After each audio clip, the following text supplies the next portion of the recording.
I'm Bob Phillips. Back in 1983, I was asked to prepare a feature story for television about a Joplin firm that repaired department store mannequins.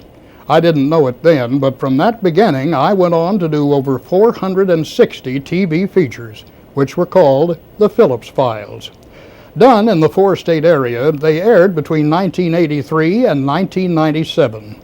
Along with some talented photographers, we covered a lot of ground, traveling interstate highways and country lanes, up mountains and down hollers, to document the people, places, and things that make up this many-faceted area. Here, then, are a few of the Phillips Files.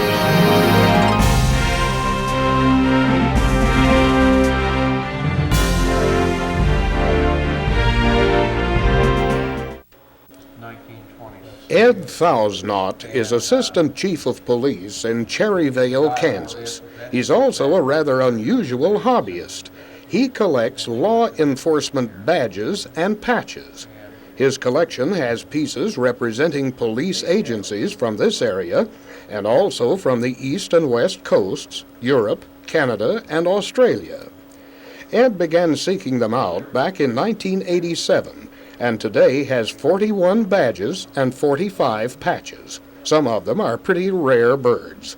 Among the patches, he has one worn by the Honolulu Police. Here's one from New South Wales, Australia. These are the patches worn by police in Sweden, and this one's from the Washington, D.C. Department.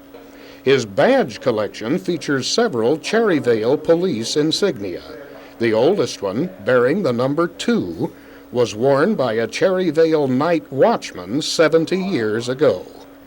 Here's the badge of the Ontario, Canada Provincial Police, one from the force in Richmond, Virginia, and this super rare specimen from the Pinkerton Detective Agency.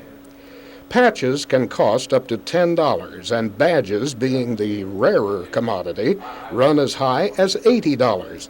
But Ed says he spends little money on his hobby.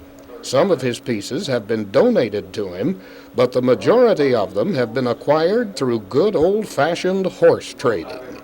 Normally I'll take and trade 4 to 5 patches, it depends on the patch and the style, for a badge, and rather than tying up any money. And normally you can get patches, you can trade patch for patch, and if I have any extra duplicate patches, I'll trade it for somebody else that needs from one of their department's badges, or patches rather, that they want this particular patch, and I'll trade across patch for patch. We trade, but for badges we trade 4 to 5 patches for a badge. Ed locates most of his badges and patches through correspondence with other collectors. He says this particular hobby is becoming increasingly popular among present and former law officers. As a result, prime specimens, especially the badges, are getting harder to find.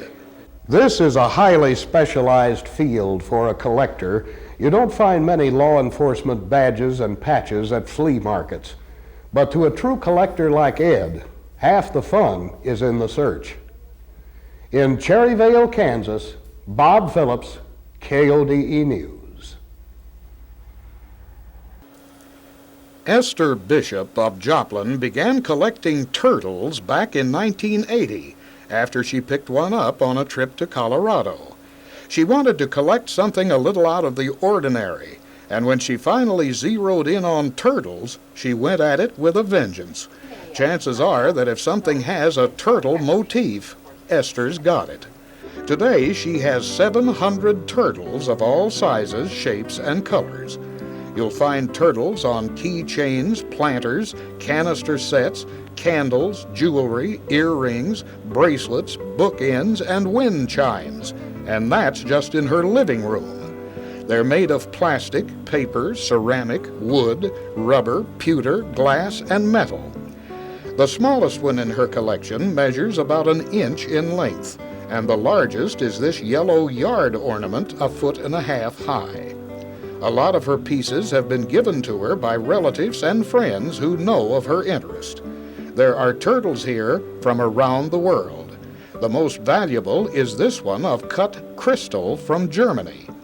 She also has pieces carved of exotic jade from the Orient, along with specimens from Mexico, Canada, Haiti, and Hawaii. The most she's ever paid for a turtle was $15, but others she's picked up for as little as 10 cents. I have seen some that I wished I'd have gotten, but I can't tell you right now which one it was. Oh, I know.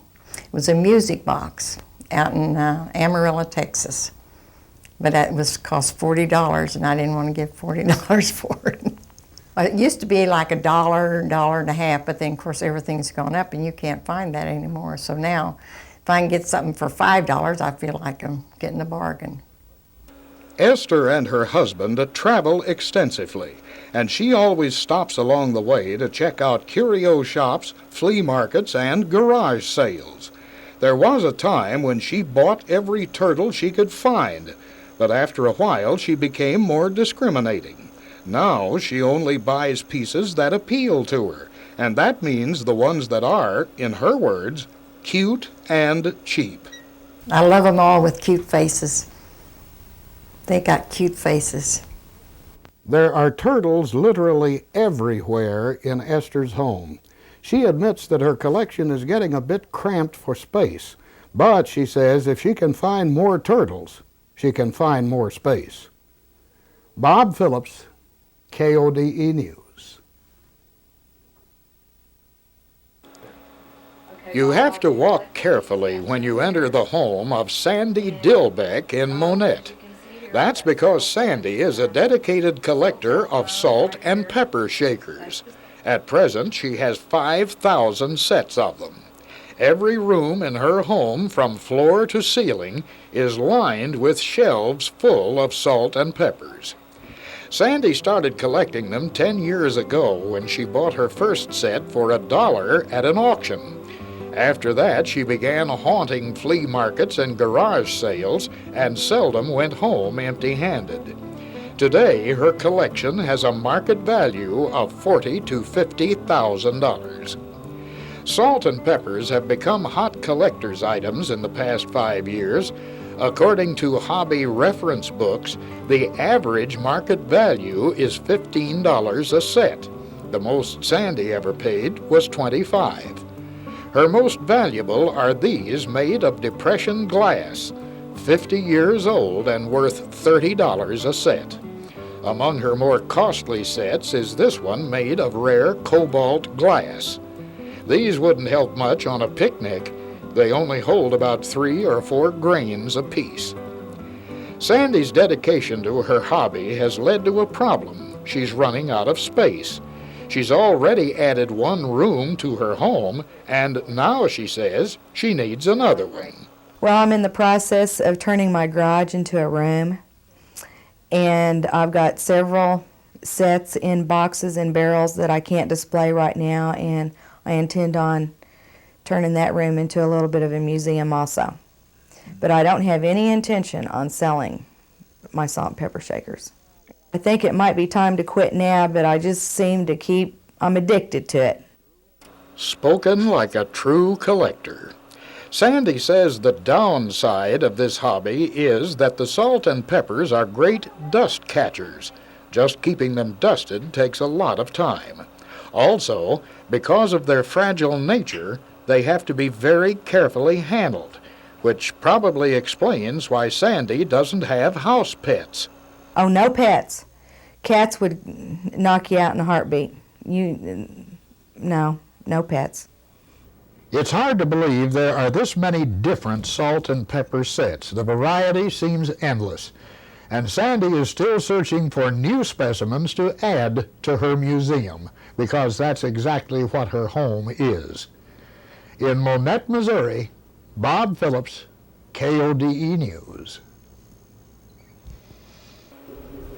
The Dog Iron Ranch near Oologah, Oklahoma, is the birthplace of Will Rogers.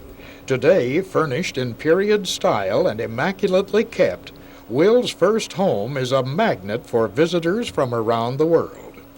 Recently, Janet Miller of the Oologah Historical Society gave us a tour of the place, which is open to the public year-round. Overlooking Oologah Lake, The two-story frame house with 7 rooms was built in the late 1870s by Will's father, Clem Rogers, a rancher and leader of the Cherokee Nation. In this first-floor log-timbered bedroom, William Penn Adair Rogers was born on November 4, 1879. His mother, Mary, also a Cherokee, died when Will was 10. He left the ranch 9 years later. Nicknamed the Cherokee Kid, Will entered show business as a trick roper in vaudeville, went on to star in 71 Hollywood movies, and gained worldwide fame as a journalist and radio personality. He was perhaps the most popular American of his time. The world was stunned when in August 1935, Will was killed in a plane crash in Alaska. His old ranch home remains much the same as it was during his lifetime. Janet Miller says he'd still feel at home here. I think he would recognize it because it's so much like, now the furniture isn't the same, but the house is the same. It was, a meeting place for many, many people. His father was a politician, had many, many friends. Will's friends were always here. I believe he would recognize it, especially the bedroom where he was born. They haven't built onto it or added vinyl siding or anything like that. I think he'd be proud of it. The Dog Iron was always a working ranch and still is. 50 head of Texas longhorn cattle roam its 4,000 acres. The ranch was donated to the state in 1959 and is today on the National Register. Every year, over 40,000 visitors come here to explore the beginnings of an American legend. Will last visited the Dog Iron in the early 1930s, shortly before his death. It was always home to him, and even today in this place, the spirit of Oklahoma's favorite son is still very much alive. In Oologah, Oklahoma, Bob Phillips, KODE News. Randy Kaiser of Carthage has been breeding, raising, and selling rabbits for 13 years. A staff writer for the Carthage Press, he keeps the bunnies as a profitable sideline. He started out with a pair of them as an FFA project in high school, and before long he was hooked on the little nose twitchers. Today, in the barn next to his home, he regularly has about 100 rabbits and 30 breeding does of several kinds. For the pet trade, there are Netherland dwarfs, Dutch, lop-ears, and mini lop-ears. For rabbit meat fanciers, Randy breeds New Zealand whites and Californians. Aside from selling to individuals, he also ships them to area pet stores and meat processing plants. Rabbit meat is always in demand because it's high in protein and low in calories and fat. In all, Randy retails about 1,300 rabbits a year. The larger meat rabbits are priced at $5, and the smaller pet rabbits sell for $8. As a pet, a rabbit is almost ideal. Easy to care for, they clean themselves, can be litter box trained, never need shots, are sturdy, and are not picky eaters. I think the rabbits are growing in popularity. They make great house pets, and I think that as opposed to 10 years ago, you see a lot more people with rabbits as pets in the house, or if not house pets, but just have them out in the backyard or something like that. I think they're a lot more popular today. You know, rabbits kind of come and go in terms of popularity, and the potbelly pigs, miniature horses, and the iguanas and things like that kind of took the limelight for a while, but I like to think that rabbits are on their way back. The stories about rabbits reproducing rapidly are true. Randy says a female can produce 1,000 times her body weight each year, which works out to about 60 to 70 young'uns. When full grown, the Netherland dwarf will weigh about 3 pounds, and larger breeds grow up to 10 to 12 pounds. And like cats and dogs, A bunny's lifespan averages 10 to 15 years. The practice of keeping rabbits for pets and for meat goes back to antiquity. These little guys have been around a long time, and Randy says he anticipates even more demand for them in the future. In Carthage, Bob Phillips, KODE News. Motor Cars International in Springfield has been selling and servicing the world's most exotic automobiles since 1980. Here you can see the cream of the automotive world. Recently, General Manager Bob Cann gave us a look at his inventory and allowed us to examine a couple of the cars up close, like this one, the Lamborghini Diablo, a pure speed machine and one of the most admired cars on the planet. Handmade in Bologna, Italy, only 50 or so Lamborghinis are exported to America each year. With a 5-speed transmission, it's powered by a 5.7-liter 312 engine that develops 525 horsepower and has a top speed of 205 miles an hour. It gets 9 miles a gallon in town and 14 on the road, and is equally at home on a racetrack or the interstate. With MCI's John Smith at the wheel, we got a small taste of what the Diablo can do. On the highway, this Italian blowtorch is awesome with breathtaking acceleration. But despite its luxury appointments, it gives a harsh ride, which would be uncomfortable to many. Immaculately crafted and very expensive, the Lamborghini is a classic, but it's definitely not for every driver. No, this car is not for everybody. This car is for the person that wants something that he can't get anywhere else. And it's a car that's very finicky. It's a car that the parts are hard to find. Our clients, most of the clients ship their cars back to us because we're one of 14 authorized Lamborghini dealers in the country.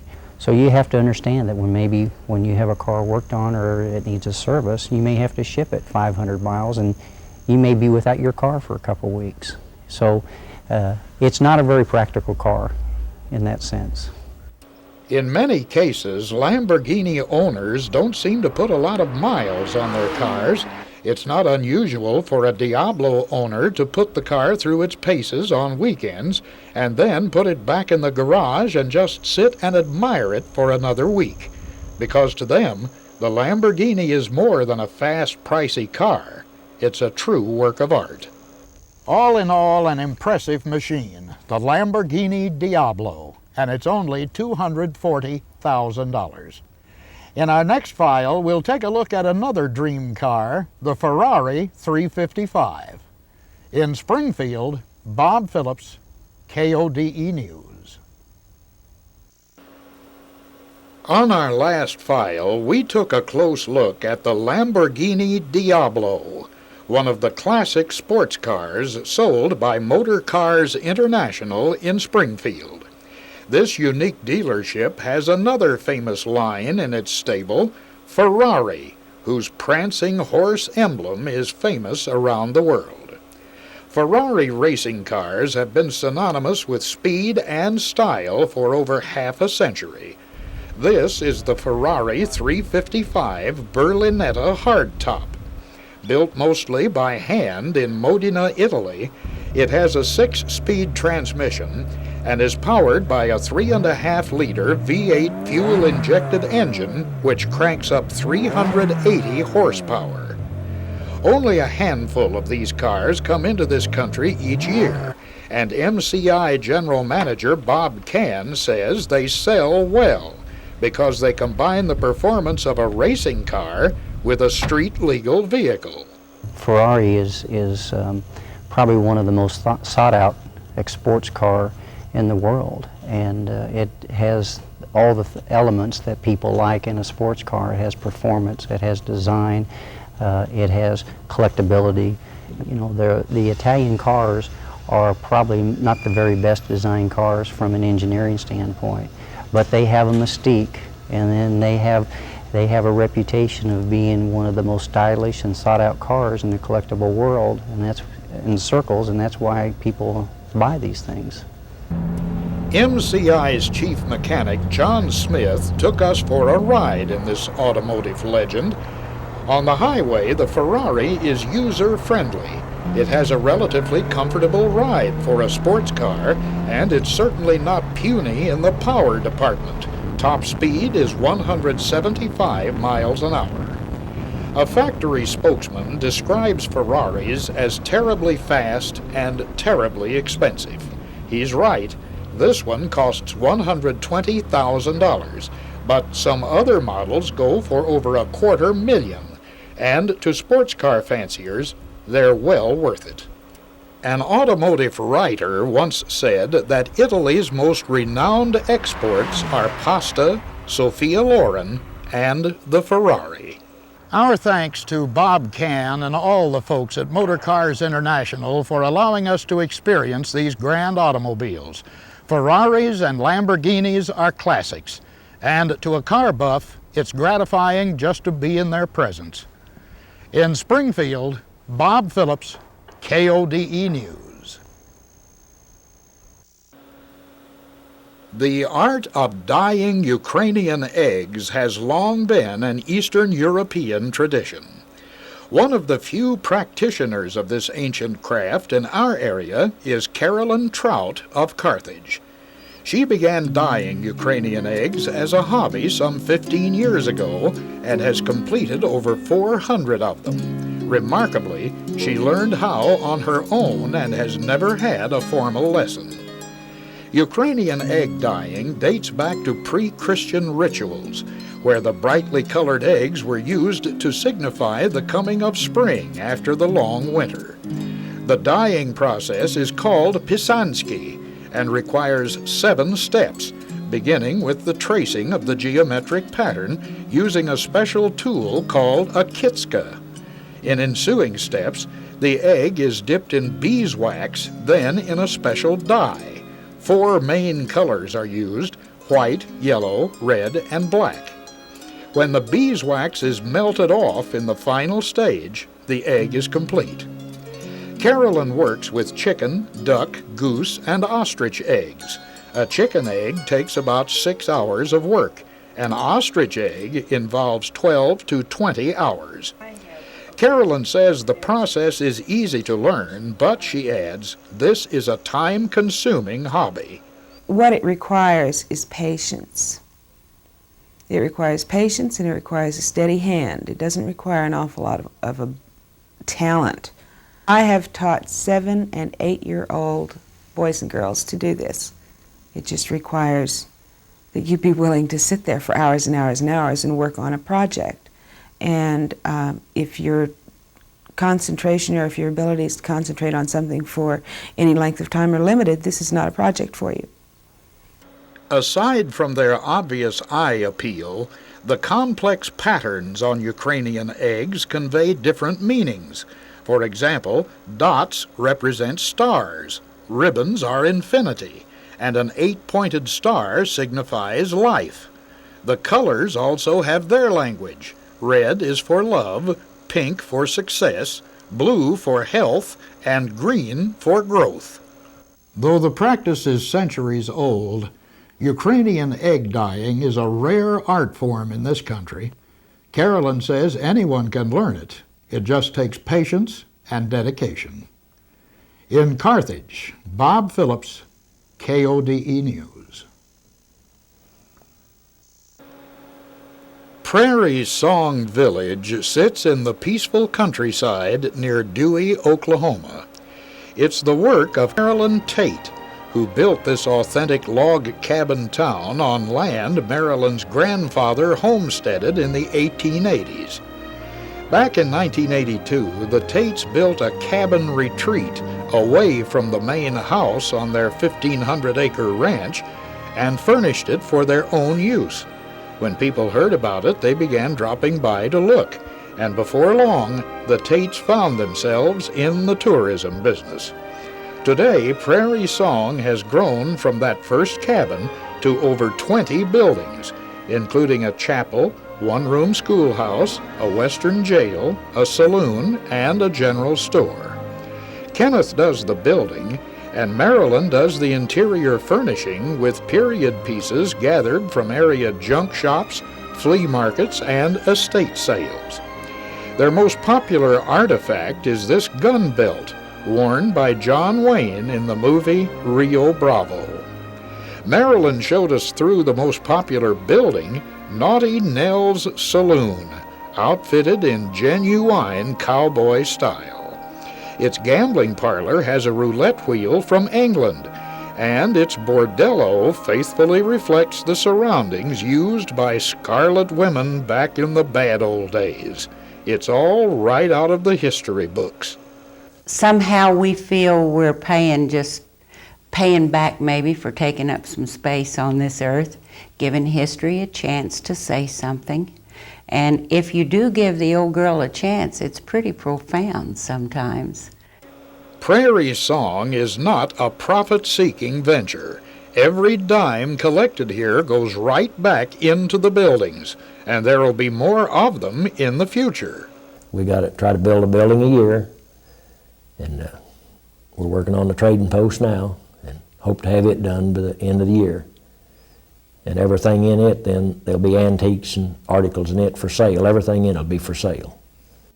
Prairie Song is open 7 days a week to groups by appointment only. And each year, over 20,000 visitors from all over the world come here to sample a real slice of Western history. Prairie Song is a remarkable attraction. Walking these grounds and looking through these old buildings is like a step back in time to the Old West. If you haven't visited yet, do yourself a favor, plan to come soon. You won't regret it. In Dewey, Oklahoma, Bob Phillips, KODE News.